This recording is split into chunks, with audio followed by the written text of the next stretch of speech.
పితా పుత్ర పవిత్రాత్మ నామమున ఆమేన్. క్రీస్తునాథుని యందు మిక్కిలి ప్రియమైనటువంటి సహోదరి సహోదరులారా, దివ్యవాణి టీవీ ప్రేక్షకులారా, మీ అందరినీ లెక్సియో దివిన పరిశుద్ధ గ్రంథ పరమార్థం కార్యక్రమానికి హృదయపూర్వకంగా ఆహ్వానిస్తూ ఉన్నాను.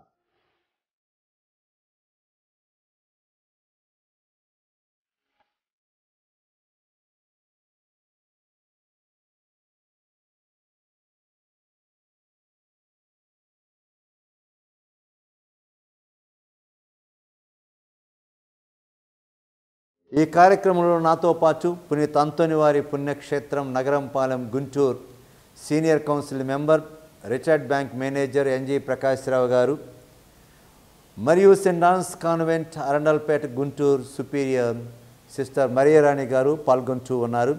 వారిని కూడా హృదయపూర్వకంగా ఈ కార్యక్రమానికి ఆహ్వానిస్తూ ఉన్నాను. ముందుగా ఈ కార్యక్రమంలో ఈనాటి పరిశుద్ధ గ్రంథాన్ని పఠించుకుందాం. పునీత మత్తయి రాసిన శుభవార్త 2వ అధ్యాయము 1వ వచనం నుంచి 12వ వచనం వరకు. హేరోదురాజు పరిపాలనా కాలమున యూదయాసీమ యందలి బెత్లెహేమునందు యేసు జన్మించెను. అప్పుడు జ్ఞానులు తూర్పు దిక్కు నుండి యెరూషలేమునకు వచ్చి, యూదుల రాజుగా జన్మించిన శిశువు ఎక్కడ? ఆయన నక్షత్రమును తూర్పు దిక్కున చూచి మేము ఆరాధింపవచ్చితిమి అని అనిరి.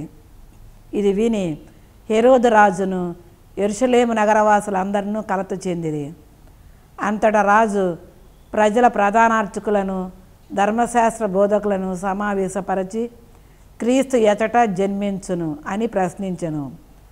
యూదయాసీమ యందల బెత్లెహేమునందు అని వారు సమాధానమిచ్చిరి.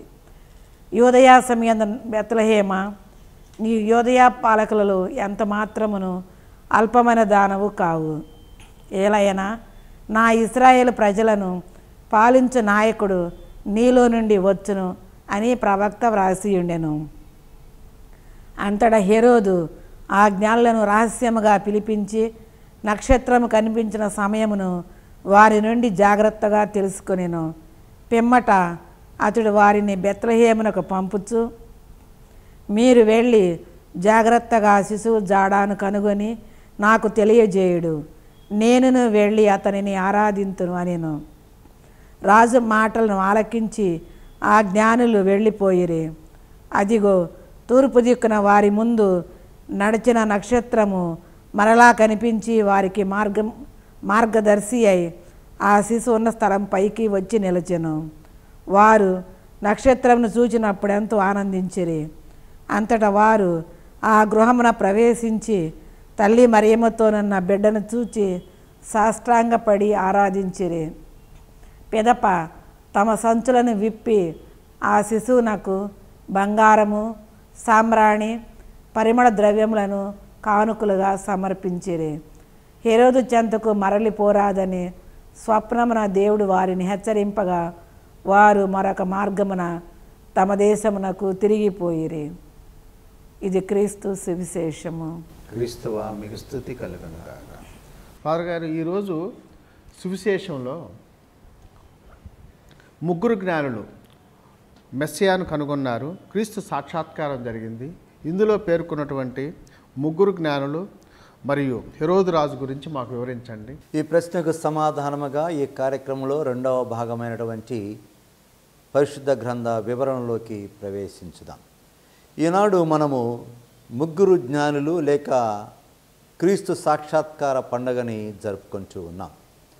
మనం గత 2 వారాలలో యేసు ప్రభు బెత్లెహేములో జన్మించాడు అని, ఆ బెత్లెహేములో జన్మించిన వెంటనే దేవదూతలు దగ్గరలోనే గొర్రెలను కాచుకుంటూ ఉన్నటువంటి గొల్లలకు ప్రత్యక్షమై యేసు ప్రభు జన్మాన్ని గురించిన వార్తను తెలియచేసినప్పుడు గొల్లలు వెంటనే వెళ్ళి బెత్లెహేములో పశువుల పాకలో పశువుల తొచ్చులో పరుడి ఉన్నటువంటి శిశువును చూశారు అని, విన్నవారు విన్నటువంటి విషయాలని అందరికీ వెల్లడించారు అని మనము ధ్యానించుకొని ఉన్నాం.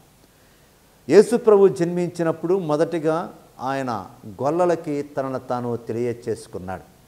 ఈ గొల్లలు వారు సమాజంలో చిన్న చూపు చూడబడినా కానీ వారు యూదులు.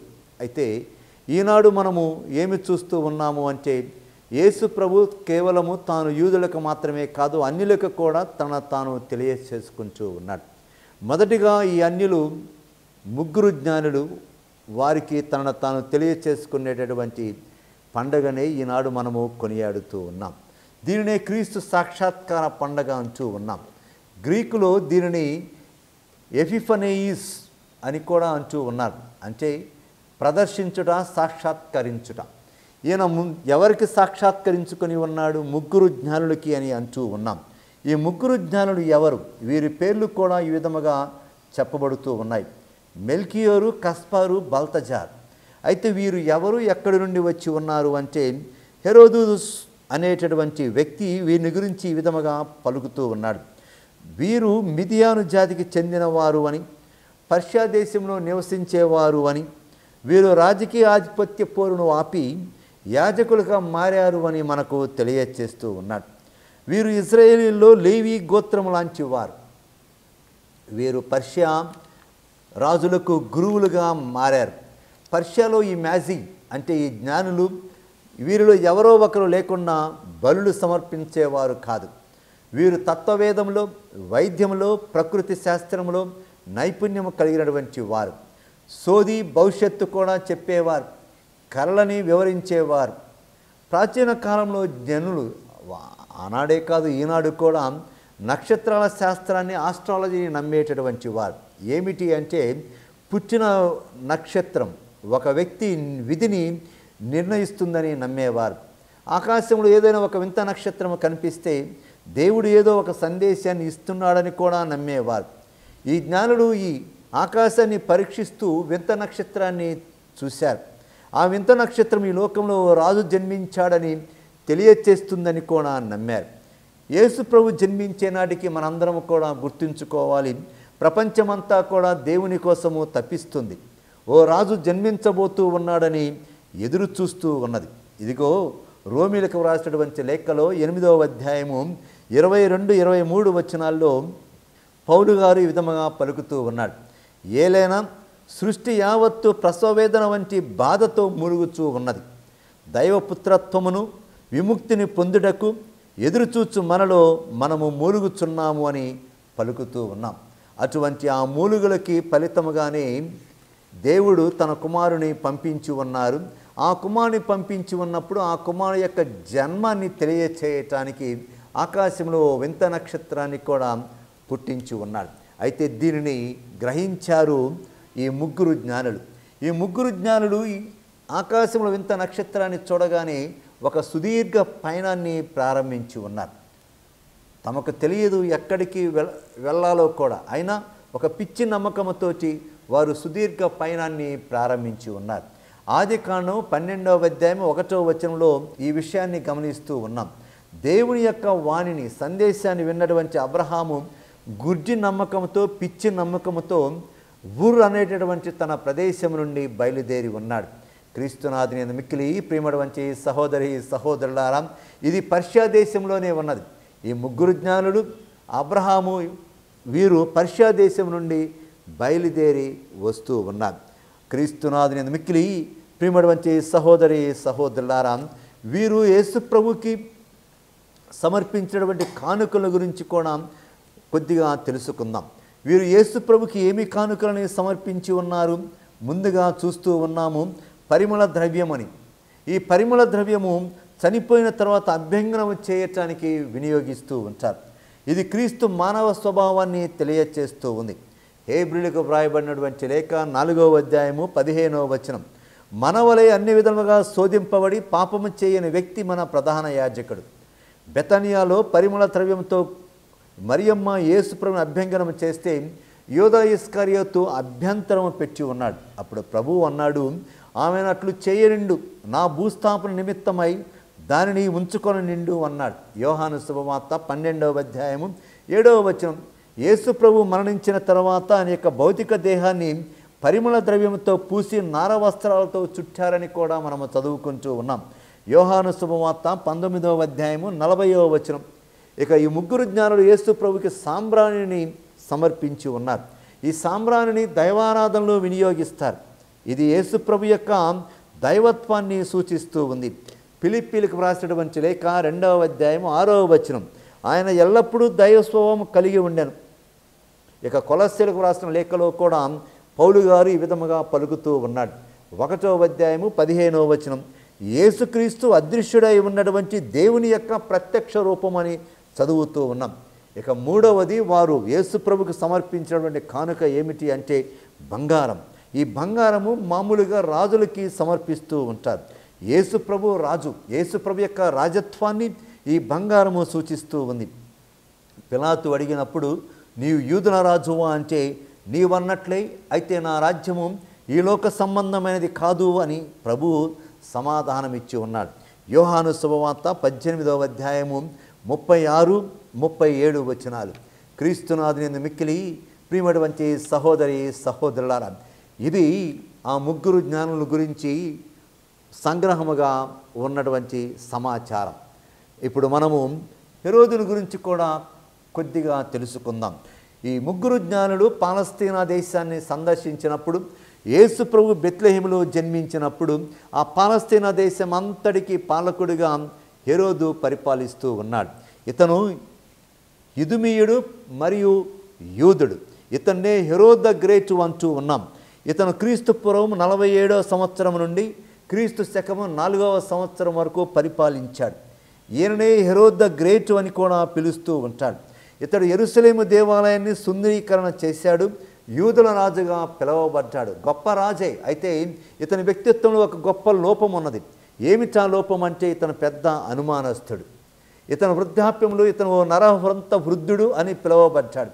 ఎవరైనా తన అధికారానికి సవాలుగా అనిపిస్తే వారిని చంపేవాడు. అందుకే జ్ఞానులు వెళ్ళిన తర్వాత బాలయేసును చంపుటకు చుట్టుపక్కల ఉన్నటువంటి పసిబాలులందరినీ చంపడానికి వెనుకాడలేదు. ఇంకా ఇతని గురించి చెప్పబడుతూ ఉంది, ఇతడు తాను ప్రేమించినటువంటి భార్య మరియమ్మను, అత్త అలెగ్జాండ్రను, తన ముగ్గురు కుమారుని సంహరించాడు అని చెప్పబడుతూ ఉంది. రోము చక్రవర్తి అగస్టస్ అంటాడు, హెరోదుని కుమారుడిగా జన్మించడం కంటే కూడా హెరోదు ఇంటిలో పందిగా జన్మించడం మేలు అన్నాడు. యెరూషలేములో ఆయన చనిపోవటానికి ముందు యెరూషలేములో ఉన్నటువంటి కొంతమంది ప్రముఖులను బంధించి తాను చనిపోయిన తర్వాత వారిని సంహరించమని కూడా ఆయన ఆజ్ఞాపించి ఉన్నాడు. ఎందుకంటే ఆ విధంగానైనా తాను చనిపోయినప్పుడు కొంత కన్నీరు కాచబడుతుందని అతని భావన. ఇక చివరిగా మనము ఓ విషయాన్ని కూడా గమనించాలి. ఏమిటంటే, యేసు ప్రభు యొక్క జన్మ లేదు మెస్సయా జన్మాన్ని గురించి విన్నటువంటి హెరోదు నగరవాసులు కూడా కలత చెందారు. హెరోదు కలత చెందాడంటూ అర్థం ఉన్నది. ఎందుకంటే తన యొక్క ఆధిపత్యానికి ఒక సవాలు లేదు, ఒక ప్రమాదము వచ్చి ఉన్నది అని తను భావించి ఉంటాడు. మరి నగరవాసులు ఎందుకు కలత చెందారు అంటే, వారికి హెరోదు యొక్క మనస్తత్వం బాగా తెలుసు. ఇతడు ఈ వార్తను విన్నటువంటి హెరోదు ఏమి క్రూరత్వాన్ని, ఏమి హింసను చేయబోతున్నాడో అని నగరవాసులు కూడా కలత చెందాడు. చిన్న విరామము తీసుకొని మరలా ఈ లెక్సియో దీవెన కార్యక్రమాన్ని కొనసాగించుకుందాం.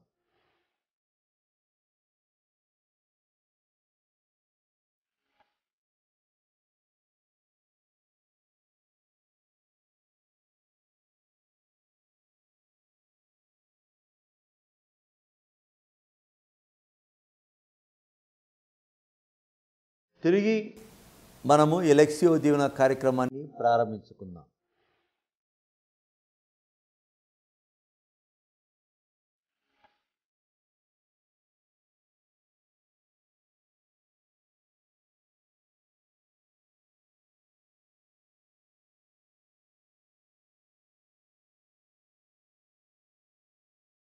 ఫాదర్ గారు, ఇప్పుడు ఈ యొక్క నాటి సువిశేషం మనకేం సందేశం ఇస్తుంది? దీని ద్వారా మనము ధ్యానాంశంలోకి ప్రవేశించుదాం. ఇది ఎపిఫనీ, యేసు ప్రభు తనను తాను అన్యులకి సాక్షాత్కరింపచేసేటటువంటి పండుగ అని, తాను ముగ్గురు జ్ఞానులకి సాక్షాత్కరింప చేసుకున్నాడని మనము తెలుసుకుంటూ ఉన్నాం. ఈ అన్యులకి ఎందుకు దేవుడు తనను తాను తెలియచేసుకున్నాడు అంటే, యేసు ప్రభు ద్వారా దేవుడు కేవలం యూదులను మాత్రమే కాదు, మానవులందరినీ రక్షించాలని తలంచి ఉన్నాడు. యేసు ప్రభు కేవలం యూదులకు మాత్రమే కాదు, మానవులందరికీ, అన్యులకు కూడా రక్షకుడు. ఈ విషయాన్ని తెలియచేయటానికి యేసు ప్రభు ముందుగా తాను గొల్లలకు తెలియచేసుకున్న తర్వాత అన్యులైనటువంటి ఈ ముగ్గురు జ్ఞానులకు కూడా తనను తాను తెలియచేసుకుంటున్నాడు. అదే కాదు, ఆయన సొంత వారు ఆయన్ని తిరస్కరించారు. యోహాను శుభవార్త 1వ అధ్యాయము 11వ వచనంలో మనము చూస్తూ ఉన్నాం. యూదులు దైవ కుమారుని నిరాకరించారు. ఏమని? ఆయన తన వారి వద్దకు వచ్చెను, కానీ తన సొంత వారే ఆయనను అంగీకరించలేదు అని. మనము దేవుణ్ణి హృదయపూర్వకంగా ఆహ్వానిస్తే ఆయన మనలను తన సంపూర్ణ ప్రదర్శనకై క్రమేణా సిద్ధపరుస్తాడు. 1 కొరింథీ 13వ అధ్యాయము 12వ వచనంలో మనము చూస్తూ ఉన్నాం. ఇప్పుడు మనము చూస్తున్నది అద్దములో మసకగా కనపడు ప్రతిబింబము వంటిది. అప్పుడు ముఖాముఖిగా దేవుణ్ణి మనము ముఖాముఖిగా చూస్తాం. ఇంకా యోహాను గారు కూడా తాను వ్రాసినటువంటి మొదటి లేఖ 1వ యోహాను 3వ అధ్యాయము 2వ వచనం, క్రీస్తు దర్శనమిచ్చినప్పుడు ఆయన యథార్థ రూపము మనకు గోచరించును, కనుక ఆయన వలె అగుదుము అని మాత్రము మనకు తెలియను. క్రీస్తునాథుని మిక్కిలి ప్రియమైనటువంటి సహోదరి సహోదరులారా, ఈ అన్యులు యేసు ప్రభుని మెస్సయాన్ని దర్శించడం గురించి కూడా కొన్ని శతాబ్దాల పూర్వమే యెషయా ప్రవక్త ద్వారా దేవుడు ప్రవచించి ఉన్నాడు. క్రీస్తుపురం 6వ శతాబ్దంలో బబిలోను నుండి తిరిగి వచ్చిన తరువాత ఇజ్రాయేలుకు దేవుడు ఈ ప్రవచనాన్ని తెలియచేస్తున్నాడు. వారు బంగారమును సామ్రాన్ని కొనివత్తురు, ప్రజలు ప్రభుస్తుతులను పాడుదురు. యెషయా ప్రవక్త గ్రంథం 60వ అధ్యాయము 6వ వచనం. కీర్తనకారుడు కూడా ఈ విధముగా పలుకుతూ ఉన్నాడు. తార్షీసు రాజులు ద్వీపముల నృపములు కప్పములు కట్టుదురు, సేబా పాలకులు కానుకలు కొనివత్తురు అని కూడా చదువుతూ ఉన్నాం. కీర్తన 72 వచనము 10. అయితే క్రీస్తునాథుని యందు మిక్కిలి ప్రియమైనటువంటి సహోదరి సహోదరులారా, దేవుడు ఎక్కడ ఉన్నాడు? యేసు ప్రభు, దేవుని కుమారుడు యేసు ప్రభు బెత్లెహేములో జన్మించాడు. బెత్లెహేము ప్రాముఖ్యత కలిగినటువంటి పట్టణమైనా కానీ దగ్గరలో ఉన్నటువంటి యెరూషలేములో కానీ యెరూషలేము దేవాలయంలో ఆయన జన్మించలేదు. ఆయన రాజ్యభవనాల్లో జన్మించలేదు. బెత్లెహేములోని పశువుల పాకలో జన్మించి ఉన్నాడు. చింతాక్రాంతుడైన హెరోదు రాజు యెరూషలేము నగరాన్ని చింతపాలు చేస్తుంటే ఇక్కడ మంచి గొల్లవాడిగా యేసు ప్రభు తన ప్రజలకు మేలిమి వరాలని విశ్రాంతిని ప్రసాదిస్తూ ఉన్నాడు. హెరోదు రాజు ప్రవక్తల ప్రవచనాలు నెరవేరనీయకుండా జ్ఞానులని తన అధికార చదరంగంలో పౌలుగా వాడుకోవాలని చూస్తే యేసు ప్రభు ప్రవక్తల ప్రవచనాల్ని నెరవేరుస్తూ జ్ఞానుల పూజలను అందుకుంటూ ఉన్నాడు. అంటే ఎవరికి దేవుడు తనను తాను తెలియచేసుకుంటాడు అంటే ఎవరైతే నిజాయితీగా దేవుణ్ణి వెతుకుతారో వారికి దేవుడు తనను తాను తెలియచేసుకుంటాడు. ముగ్గురు జ్ఞానులు చేసినది అదే. వారు దేవుని కోసం వెతికారు. దేవుడు వారిని వింత నక్షత్రం ద్వారా తమ కుమారుడి వద్దకు నడిపించారు. ఇది సుదీర్ఘమైనటువంటి ప్రయాణం అయినా వారు నిరుత్సాహము చెందలేదు, వెనుకంజ వేయలేదు. వింత తార అదృశ్యమైనప్పుడు కూడా వారు నీరు గారిపోలేదు. ప్రభు ఆచూకీ కోసం ఇతరులను అడిగారు. హెరోదు రాజు వద్దకు వెళ్ళారు. ధర్మశాస్త్ర బోధకులచే పరిశుద్ధ గ్రంథము తెరిపించి మీకా ప్రవక్త గ్రంథం 5వ అధ్యాయం 2వ వచనం ద్వారా దేవుని కుమారుడు మెస్సయ బెత్లెహేములో జన్మిస్తాడు అన్నటువంటి విషయాన్ని తెలుసుకున్నాడు. మన జీవితాల్లో కూడా దేవుడు కొన్నిసార్లు ముఖము చాటేస్తాడు. ఎందుకంటే తాను కనిపించకపోతే మనము ఆయన కోసం వెతుకుతామో లేదో పరీక్షించడకు ఆయన అలా చేస్తాడు. మనము దేవుని కోసం తప్పించాలని కోరుకుంటాడు. కీర్తనకారుడు అంటూ ఉన్నాడు, ప్రభువు సెలయేటి నీటి కొరకు దప్పికగున్న దుప్పి వలె నా హృదయము నీ కొరకు తప్పించుచున్నది అన్నాడు. కీర్తన 42 వచనము 1.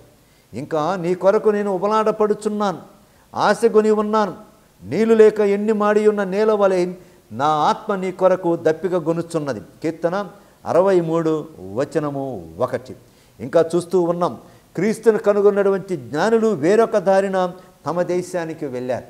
ఎందుకంటే క్రీస్తును చూసిన తర్వాత అదే దారిన వారు వెళ్ళలేదు. మనము కూడా క్రీస్తుని మన జీవితంలో కనుగొన్న తర్వాత మన జీవిత విధానాన్ని మార్చుకోవాలి, మన దశను మార్చుకోవాలి, ఓ క్రొత్త జీవితాన్ని ప్రారంభించాలి. 2వ కొరింథీ 5వ అధ్యాయము 17వ వచనం, ఎవడైను క్రీస్తునందు ఉన్న ఎడల అతడు నూతన సృష్టి, పాత జీవితము గతించినది, కొత్త జీవితము ప్రారంభమై ఉన్నది. అందుకే క్రీస్తును ఏ విధముగానైతే ముగ్గురు జ్ఞానులు క్రీస్తును దర్శించిన తర్వాత వేరొక దావిన వెళ్ళి ఉన్నారో, మనము కూడా క్రీస్తుని కనుగొన్న తర్వాత మన యొక్క జీవితాన్ని మార్చుకొని కొత్త జీవితాన్ని ప్రారంభించాలి. ఎలా ఉండాలి ఆ కొత్త జీవితం అంటే, ఒక స్వభావంతో గుడిలోకి ప్రవేశించడం ఉంది. మనము అదే స్వభావంతో తిరిగి వెళ్ళకూడదు, నూతన స్వభావంతో తిరిగి వెళ్ళాలి. యేసు ప్రభు యొక్క మనస్తత్వాన్ని కలిగి ఉండాలి. ఏమిటి అది?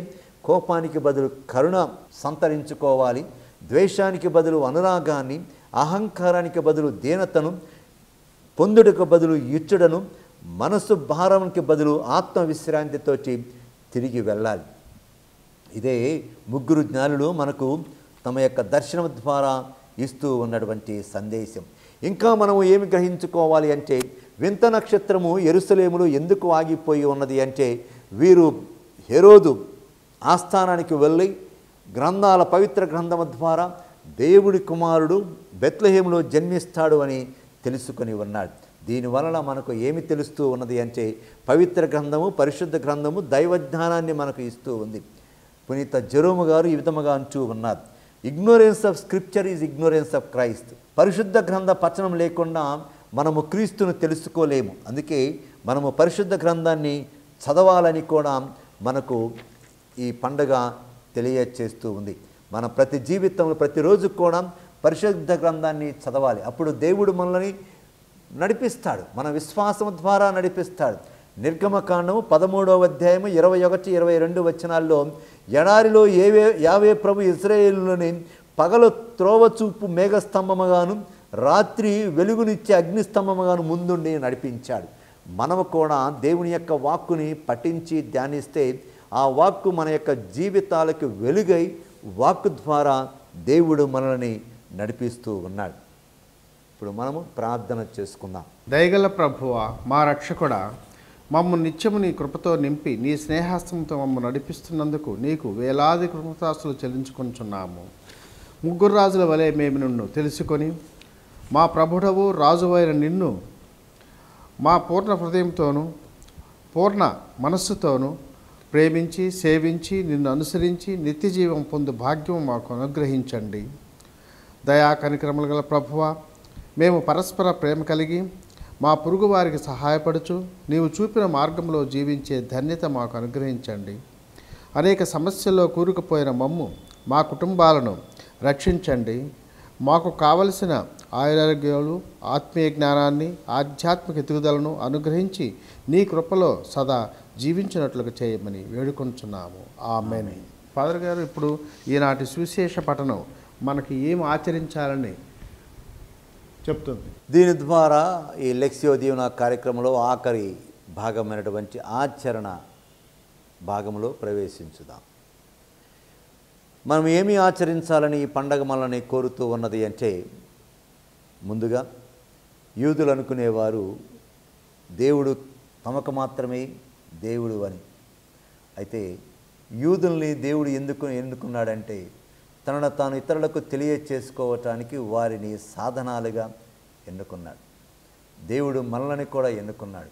క్రైస్తవులైనటువంటి మనల్ని దేవుడు క్రీస్తుని ఇతరులకు తెలియచేయటానికి ఎన్నుకున్నాడు. ఇది మన అందరం కూడా గ్రహించుకోవాలి. పేతురు గారు తాను వ్రాసినటువంటి మొదటి లేఖ 1వ పేతురు 2వ అధ్యాయము 9వ వచనంలో ఈ విధముగా పలుకుతూ ఉన్నాడు, మీరు ఎన్నుకొనబడిన జాతి, రాచరికపు యాజక బృందం, పవిత్రమైనటువంటి జనము, మీరు దేవుని సొంత ప్రజలు. ఎందుకు ఎన్నుకున్నాడు మిమ్మల్ని? దేవుని అద్భుత కార్యములను ప్రకటింప ఏర్పాటు చేయబడినటువంటి వారు. దీనినే మార్కు సువార్తలో కూడా చూస్తూ ఉన్నాం. 1వ అధ్యాయము 45వ వచనంలో, ప్రభు నుండి స్వస్థ పొందినటువంటి వ్యాధిగ్రస్తుడు, కుష్టి వ్యాధిగ్రస్తుడు, ప్రభు ఈ విషయాన్ని ఎవరికి తెలియచేయవద్దని చెప్పినా కానీ వెళ్ళి ఎక్కువగా ప్రచారం చేశాడు. మనము చేయవలసింది కూడా ఇదే, అందరినీ యేసు వైపుకి నడిపించాలి. ఇంకా ప్రభు ఈ విధముగా తెలియచేస్తూ ఉన్నాడు. క్రైస్తవులైనటువంటి మనము మన సత్కార్యాల ద్వారా క్రీస్తునితలకు తెలియచేయాలి. ప్రభు అన్నారు, ప్రజలు మీ సత్కార్యములు చూసి పరలోకముందున్నటువంటి మీ తండ్రిని సన్నుతించడకు మీ జ్యోతిని వారి ఎదుట వెలుగనిండు. మత్తయి శుభవార్త 5వ అధ్యాయము 16వ వచనం, మీ జ్యోతిని వెలుగనిండు. దేవుడు తన జ్యోతి అయినటువంటి వింత నక్షత్రాన్ని ఆకాశంలో వెలగనిస్తే ఆ జ్యోతిని చూసి ఆ వెలుగును చూసి, ఆ వింత నక్షత్రాన్ని చూసి ముగ్గురు జ్ఞానులు పైనుంచి యేసు వద్దకు వచ్చి యేసుని దర్శించి తమ జీవితాన్ని ధన్యం చేసుకున్నారు. అదేవిధంగా మనమందరం కూడా ఒక్కొక్కరము ఒక్కొక్క వింత నక్షత్రమై ఇతరులని యేసు వైపుకి నడిపించాలి. ఎలా? ఇంకా మన సత్కార్యం ద్వారా ఇతరులని యేసు వైపుకు నడిపించాలి, యేసుని తెలియచేయాలి. మదర్ తెరేసా గారు ఓ వ్యక్తిని ఈ విధముగా అడుగుతూ ఉంది, నీవు క్రీస్తునందు జ్ఞానస్థానం తీసుకుంటావని అడిగితే ఆ వ్యక్తి క్రీస్తు నీలాగా ఉంటాడమ్మా అంటే, కాదయ్యా నేను క్రీస్తులాగా ఉండటానికి ప్రయత్నిస్తున్నాను అంటే ఆ వ్యక్తి నేను జ్ఞానస్థానం తీసుకుంటాను అన్నాడు. క్రీస్తునాథుని మిక్కిలి ప్రియమడు వంటి సహోదరి సహోదరులారా, ఈ ముగ్గురు జ్ఞానుల పండగ నాడు మనందరినీ కూడా ఒక్కొక్కరిని ఒక్కొక్క వింత నక్షత్రము చేసి మన సత్కార్యముల ద్వారా, మన విశ్వాసము ద్వారా ఇతరులని యేసు ప్రభువు వైపుకి నడిపించేటటువంటి దైవ కృపను ఇవ్వమని ఆ ప్రభుని ప్రార్థించుకుందాం.